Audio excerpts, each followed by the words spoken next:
It was dawn in Jerusalem. The city slept in the shadows of the desert while the icy winds blew through the ancient walls. At 3:17 a.m. local time, something strange happened. All the digital clocks in an entire neighborhood stopped at exactly the same second. 7 seconds of darkness. 7 seconds without a record. 7 seconds out of time. Local authorities claimed an isolated electrical failure, but technicians at the Israel Electric Corporation were silent. Nothing in the systems, nothing in the records, nothing to explain the vacuum. The most intriguing thing, at 3:17 a.m., in 5 different cities around the world, Dallas, Buenos Aires, Rome, Tokyo, and Johannesburg, citizens reported a strange sound coming from the sky. A low, deep sound like a horn being blown high above. There was no astronomical event scheduled, no airplanes, no sirens, but the reports coincide in tone, time, and feeling. It sounded like an ancient warning, said a 62-year-old woman who woke up crying without knowing why. Home recordings have emerged on online forums, muffled audio, children's screams in the background, and a question echoing in the comments, was that the first trumpet? Now imagine this, the spiritual center of the world, Jerusalem, stopping for 7 seconds, a number that in biblical symbolism represents God's perfection, and also the end of cycles. 7 seals, 7 bowls, 7 trumpets. Coincidence? Perhaps. But then something even stranger came along. An Orthodox rabbi, respected for his silence and aversion to the media, discreetly posted an enigmatic message on an old deep web forum. The translation, done by experts, said, "When the clocks fall silent, the time of men will be numbered. Silence is the first sound of heaven." The post was deleted minutes later, but not before it was picked up by a group of analysts who monitor encrypted communications between religious communities and world leaders. Days later, at a nearly forgotten press conference, an Israeli government spokesman let slip a curious phrase when asked about the technical incidents. Sometimes what you can't see speaks louder than any public message. That same week, an unknown line of code appeared in NASA's climate monitoring systems. Scientists identified an unusual interference in the recordings of the Earth's electromagnetic field. The data appeared to be corrupted, but curiously, it formed a symmetrical pattern, similar to a spiral or a seal being broken. Once again, 7 flaws in the same code, 7 marks, as if something, somewhere, had been unlocked. Behind the scenes, diplomats exchange encrypted messages. Intelligence agencies refuse to comment. The Vatican, in a short, cold note, simply stated, "We pray for peace even as the world falls silent." But the world is not at peace. The world is on alert, and some say that the earth is responding to the footsteps of something awakening, something that has always been there, but now perhaps has been released. And as the heavens echo with sounds that no one can explain, a name returns to the headlines, and with it, the promise that the countdown has begun. But this is just the beginning. Washington, D.C. The light from the cameras reflects on his golden hair. He enters silently, stare, chin set. The crowd cheers, but he does not smile. Donald J. Trump is back, and the clock of history, once again, seems to be speeding up. At a recent rally in South Carolina, Trump did not just talk about the economy or borders. No, he talked about faith, about mission, of saving America as an envoy. He said that God had placed a spiritual responsibility on him, and what seemed like political discourse sounded more like the preparation of an anointed king for a time of invisible war. It's not just politics. It's a battle between good and evil. Donald Trump. Meanwhile, across the ocean in Jerusalem, Orthodox rabbinates have quietly announced the resumption of ancient preparations for the temple. A group known as the Temple Institute has declared that it has all the utensils ready, including the Holy Ark, and a red heifer is already being raised in secret. Coincidence or not, all of this is happening right after the visit of a North American delegation to Israel, led by evangelical pastors who support Trump. This convergence of apocalyptic faith, geopolitics, and Christian messianism is beginning to outline a new type of alliance, not just between nations, but between prophecies and power. Scholars of the Book of Daniel have warned for years that the prophetic last week would begin with a charismatic leader who would appear to be peaceful but would bring invisible divisions. a king of sweet words and hidden agendas. Is it just a coincidence that Trump in Hebrew has been linked to the word shofar, the horn used to announce sacred events and wars? Spiritual. Last week, a fact went unnoticed by much of the international media: the resumption of talks between Israel and Saudi Arabia, with American mediation, to allow the use of Israeli drones over Saudi airspace, a strategic move that could pave the way for the construction of something bigger. Meanwhile, spiritual attacks intensify behind the scenes. A Texas pastor claimed to have had a repetitive dream of a flaming torch falling on Washington. In the dream, Trump appeared surrounded by angels with golden spears and eyes like flames. He says he woke up in a cold sweat and that he never slept peacefully again. In the field of symbolism, Vatican analysts noted that Trump's coat of arms used at a recent Republican convention had 4 elements similar to those found in the visions of Ezekiel and Revelation: the lion, the bull, the man, and the eagle. But no one spoke about it openly, not even the media, nor does the church, because what is at stake now transcends what can be said out loud. The stage is set. The players are on the board. Prophecies forgotten for centuries have resurfaced, like ancient rocks revealed by a sudden receding sea. But do we understand what is before us? Is Trump just a politician or a harbinger? Just as he promises to restore American greatness, voices in Jerusalem are telling us that the Messiah is at hand. The prophetic clock is ticking, and all the while the shadows of the past are lengthening over the leaders of the present.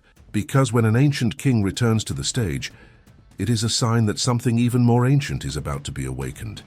And perhaps this is not a story about political power, but about invisible thrones and kingdoms unseen by human eyes. But to understand this, we need to go back even further, to a time when dreams could change empires. He was the most powerful man in the world. His throne was higher than any other. His empire was the most feared on earth. But one silent night, Nebuchadnezzar dreamed, and everything changed. Millennials later, the halls of power remain illuminated, but darkness looms over leaders. Putin cancels public appearances without clear explanations. Biden stumbles through speeches with disjointed sentences that puzzle even his allies. Pope Francis, in one of the most enigmatic sermons of his pontificate, declared, "The hour of the great spiritual transition is approaching, and the heart of man will be tested as never before." Words that echo like a whispered summons between marble columns and undisclosed mysteries. In the book of Daniel, chapter 2, Nebuchadnezzar had a dream that not even the wise men of his court could interpret. A colossal statue, with a head of gold, a chest of silver, a belly of bronze, legs of iron and feet of clay mixed with iron. It was a divided empire, a sequence of kingdoms, a prophetic timeline, but also a mirror of the modern world. Recently, a series of coordinated cyber attacks exposed vulnerabilities in NATO security systems. At the same time, the UN issued an unprecedented warning. The world order is under structural threat. And behind the scenes, tension is growing. Nations can no longer understand each other, feet of iron and clay.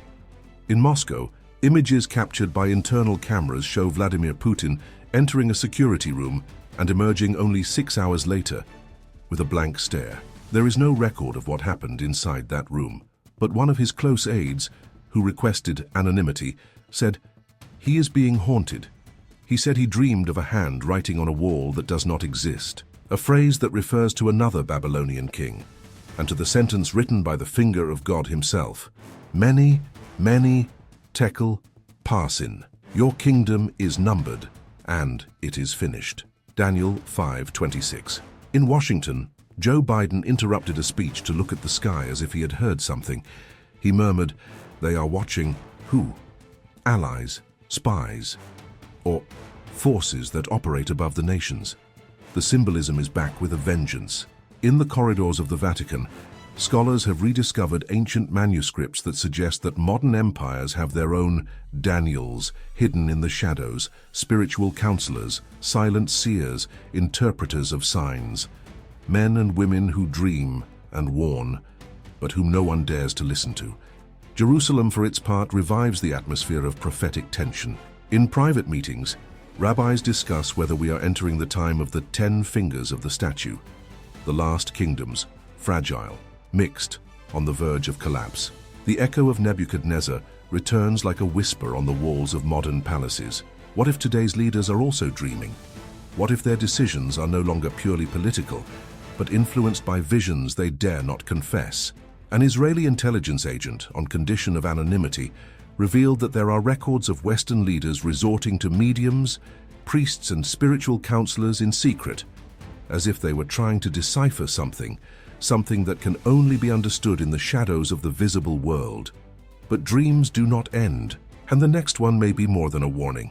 It may be a calling.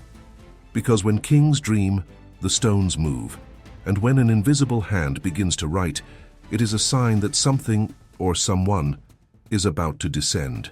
But to understand what is coming, one must look beyond the symbol, to the words, to the sound hidden in the scriptures. It was a seemingly ordinary morning in Brussels, the headquarters of the European Union, when a quiet announcement caught the attention of only the most attentive. A large technology company, in partnership with an experimental arm of the World Health Organization, has just approved the final phase of testing of a new implantable biometric device, a microchip the size of a grain of rice. Its name? Sentinel-X. Its function? To monitor health, location, emotional behavior, and authorize financial transactions. The world calls this a breakthrough, but between the lines of scripture, some see the foreshadowing of an invisible seal that spans generations. And he caused all, both small and great, rich and poor, to receive a mark on their right hand or on their forehead. Revelation 13:16. At conferences, executives talk about efficiency, health security, controlling future pandemics. But the images are too symbolic to ignore. During the presentation, a giant screen displayed a hologram of a luminous hand receiving the implant, while in the background, the sound of rhythmic beats could be heard, like tribal drums mixed with metallic sounds, almost ritualistic. Biblical analysts around the world began to react.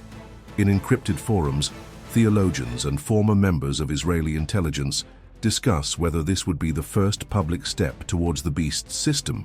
But who could this beast be? Would it be a person, a system, or an idea that took digital form? In the Vatican, voices are raised in silent opposition. An anonymous letter circulated among cardinals, comparing the project to John's visions on Patmos. Absolute control begins with the promise of protection, reads an excerpt from the handwritten, unsigned message. In New York, a curious protest took place in front of the UN building. Hundreds of people covered in white cloaks held signs with binary codes and verses. One of them read, 011101. The name is hidden in the algorithm. And this is where the symbolism becomes even denser. In the labs that test Sentinel-X, the chips are activated with a sequence of light and sound internally called the Awakening. According to reports leaked by a former employee, this sequence was inspired by patterns extracted from cuneiform texts from ancient Babylon. Babylon, the city where it all began, and perhaps where it will all end. The same former employee stated in an anonymous interview with an independent channel, "They know what they are doing, and they know what it represents, but they are counting on the spiritual ignorance of humanity." Meanwhile, CEOs of the big tech companies that fund the project appear at global events with a new insignia discreetly embroidered on their lapels, a circle cut by a vertical line with a dot in the center, a hidden symbol for some, a visible mark for others. In the invisible world, the echoes of a prophecy whisper louder than ever. The beast that comes up from the earth, according to John, is gentle as a lamb, but speaks like a dragon, gentle, elegant, technological, but with a voice that commands fire from heaven. And that is exactly what is happening. Satellites that watch, codes that decide, chips that judge. The boundary between flesh and machine begins to disappear, and in the process, the soul becomes traceable. But what if all this is just the beginning? What if Sentinel-X is just the first visible piece of a system that has already been among us for much longer than we imagine? Because while eyes turn to the surface, something much deeper is about to be revealed. And the next clue may lie in the testimony of someone who returned from where few return, the throne room. Texas, United States. A sultry spring morning. St. David's Hospital in Austin had witnessed it all. Births, tragedies, silent miracles. But what happened in that emergency room at 6:49 a.m. on March 14, 2024, still intrigues doctors, nurses, and theologians to this day. Her name is Elisa Monroe, 43, a teacher and mother of 2. She suffered a sudden cardiac arrest while driving to work. She was resuscitated in the ambulance, but was clinically dead for exactly 7 minutes and 12 seconds. Enough time to, according to her own accounts, see what no human being should see and come back to tell about it. Her vital signs returned, but her voice returned different, more serious, more paused, her gaze distant, as if she were still seeing something that we cannot see. In the first 24 hours, the doctors attributed everything to a possible post-traumatic hallucination. But what she began to describe did not fit any known neurological pattern. I didn't float. I didn't see a tunnel or a light at the end. I was carried away by a presence, faceless, formless, but I knew. She spoke of a place like no one had ever heard of. A circular room, immense, infinite. In the center, a throne. Not a golden throne, like in ancient paintings, but made of pulsating light as if woven from time itself. Around it, 7 flaming columns, each emitting different sounds, musical notes that vibrated in the air as if they had a consciousness of their own. She saw no faces, but she felt eyes upon her. Thousands, as if the entire universe were watching and waiting for a response. There, time does not exist, nor fear, only truth. Interestingly, what Elisa described matches the visions of Ezekiel, chapter 1, and the throne described by John in the book of Revelation, chapter 4. And around the throne were 24 thrones, and on them I saw 24 elders sitting, and from the throne came lightnings and thunders and voices. But Elisa had never read these passages, nor did she know what they meant. Her pastor confirmed she knew basic stories, but she had never delved into theology. What she told could not be made up. What was most disturbing was what came next. She claims a voice spoke to her, not with words, but directly to her consciousness. A short message, repeated 3 times. The counting has begun. Those who have eyes, let them see. The recording of his first interview was posted online and went viral within days. Pastors, rabbis, Muslim scholars, even atheists, all debating the meaning of that phrase. The video was taken down within 48 hours, without explanation. The associated accounts were suspended, but copies spread like wildfire. Some saw in the phrase an echo of Jesus' words in Matthew 13:16. Blessed are the eyes that see and the ears that hear. Others recalled the warnings of the prophet Amos chapter 8. Behold, the days are coming, says the Lord God, that I will send a famine in the land, not of bread, nor of thirst for water, but of hearing the words of the Lord. Since then, Elisa has been unable to sleep. She writes compulsively. She paints images that she doesn't know where they come from. She draws the throne, the columns, a seal breaking, a falling scale, a map on fire. Doctors try to explain, theologians try to interpret, but no one can deny something has changed in her, something that no longer belongs to this side of reality. What if this experience is more than a personal revelation?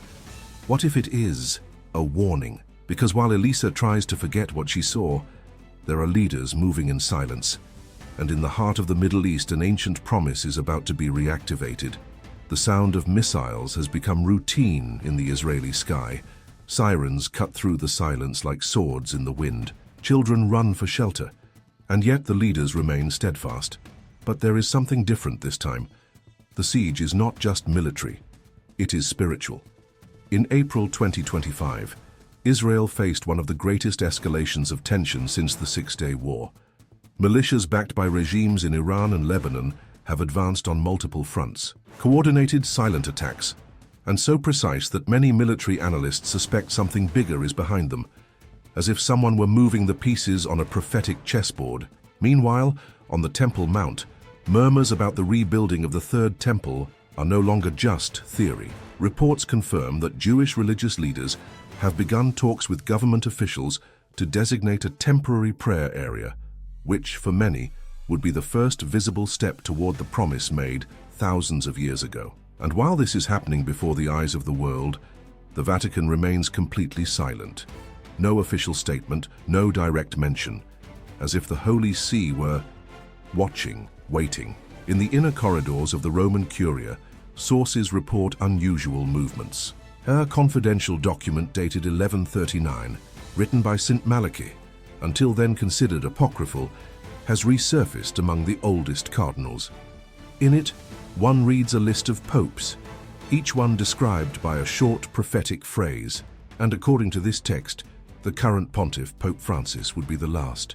In the last persecution of the Holy Church, Peter the Roman will reign, who will feed the flock in the midst of many tribulations. Many consider this to be medieval superstition, but the coincidence remains. The number of popes matches.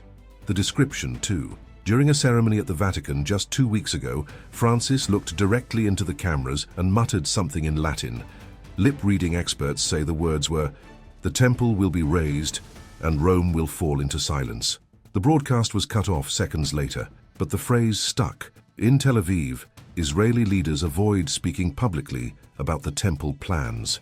But in closed meetings, they are already discussing the risks and global consequences of lighting this prophetic fuse. Because the reconstruction of the temple is not just a religious issue, it is an event with the potential to reconfigure alliances, reignite wars, and rewrite the spiritual future of humanity. A detail almost ignored by analysts. In March of this year, a rabbi from Jerusalem had a private meeting with an American diplomat and gave him an ancient sealed scroll of parchment with the words, Kevil Alvheim, the voice of God. The contents have not been revealed, but it is believed to contain spiritual instructions on Israel's next steps. On the Western side, the Pope has avoided long speeches. His health is failing, his speech is slow, but his eyes say more than his sermons. As armies move around Jerusalem, and the skies are streaked with missiles like flaming swords, the world watches without understanding that perhaps we are facing not a political conflict, but an ancient summons, written between invisible lines, engraved in the heavens. For when the temple begins to rise and the foundations of Rome tremble, and before the stones are placed on the altar, ancient signs appear again, in the sky, on the earth, and in the eyes of those who see. But are we about to witness this sign with our own eyes? Or have we already seen it, and simply not recognized its shape in the heavens? It was April 8th, 2024. Millions of eyes turned to the sky in expectation. The reason? A total solar eclipse, announced by astronomers as one of the longest and most visible in decades. But what began as a spectacle of nature ended as a prophetic whisper that crossed borders. In the skies of North America, from the coast of Mexico to the frozen lakes of Canada, people watched as the sun was swallowed by a perfect shadow. For a moment, day turned to night. Animals fell silent. The wind stopped. But what some recorded with thermal cameras, and others claimed to have seen with the naked eye, was something different. A ring of flaming light, with a pulsating, almost organic glow, appeared at the center of the eclipse. A circular, symmetrical structure, like a burning eye watching the Earth. NASA said it was an unusual optical effect, the result of the combination of the sun's chromosphere and particles in the atmosphere. But images analyzed by independent experts showed something disturbing. The formation had rotating inner layers like wheels within wheels, something that mysteriously resembles the vision of Ezekiel chapter 1. And I looked, and behold, 4 wheels beside the cherubim. The appearance of the wheels was like the color of beryl, and all 4 had the same likeness. When they went in 4 directions. They did not turn when they went. Yes, wheels within wheels, spinning, in the sky, at the very moment when the earth was plunged into darkness. Even worse was what happened in the following hours. In Brazil, a group of shepherds from the interior of Goiás reported hearing a deep sound, similar to continuous thunder, coming from the sky, with no clouds on the horizon. In Iceland, seismologists detected an unusual vibration in the ground, with a sound frequency similar to the sound of a shofar. And in Israel, a rabbi was seen weeping before the Western Wall, saying in ancient Hebrew, "The seal is broken. Heaven has looked down upon the earth." Social media exploded with amateur videos, testimonies, and interpretations. Some said they felt an invisible presence. Others described sudden visions of fire, trumpets, and an army marching from heaven to earth. But the most enigmatic came from a transmission made by an observatory in France. During thermal analysis of the eclipse, scientists picked up a sound pattern hidden in the frequencies of space. The waves, when converted to audio, sounded like a sequence of notes. 3 long, 3 short, 3 long.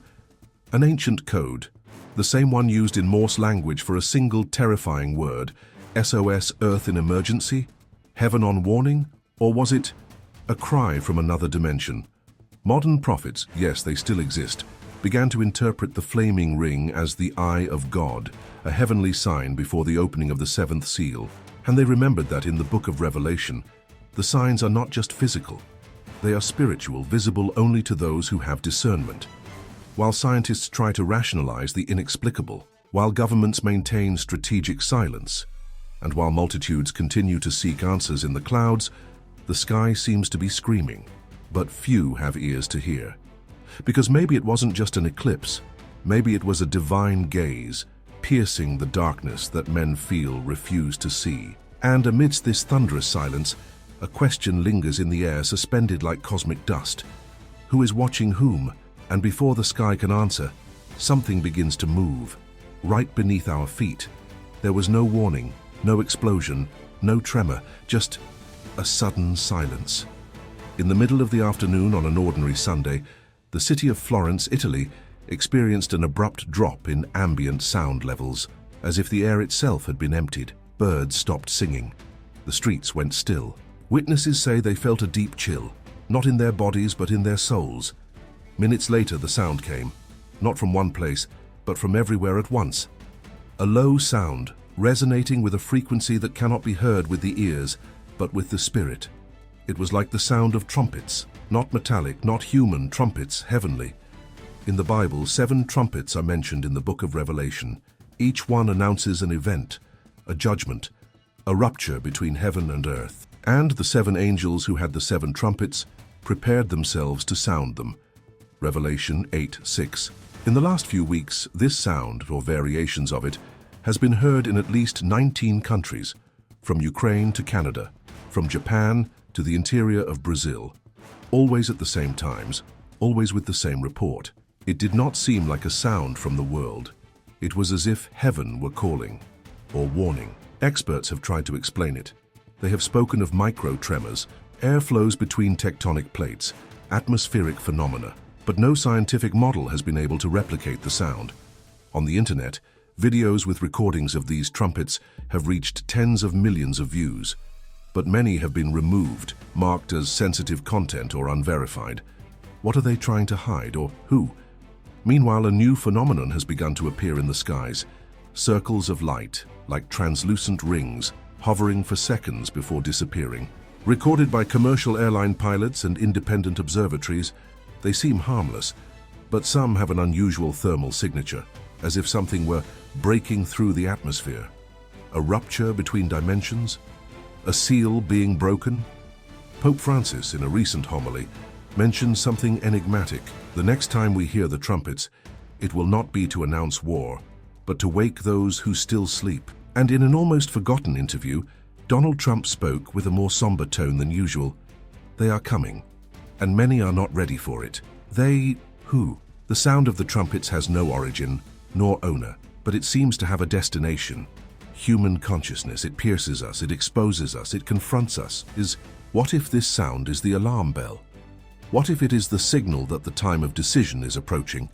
Because there is something in the eyes of those who hear it that cannot be explained, a shine that mixes fear and certainty, as if something deep has been awakened, as if a truth buried for centuries has finally emerged. The question that echoes now is not when, but rather one who. Who will hear? Who will understand? Who will be standing when the last sound sounds? The trumpets do not ask permission. They sound. And when they sound, something always changes. Maybe the world will go on as if nothing had happened. Maybe we ignore the signs. Maybe we console ourselves with rational explanations and scientific predictions. But what if the next trumpet is the last? What if all this we are witnessing, eclipses, wars, silent leaders, rising temples, flaming eyes in the sky, is just the prelude to something infinitely greater? Maybe, deep down, everyone already knows, even if they don't admit it. Even if they pretend not to hear, because when the sky decides to speak, Even the dead listen. And now you decide, was it just another global coincidence, or is it too late to call it a coincidence? The trumpets have sounded, and did you hear it?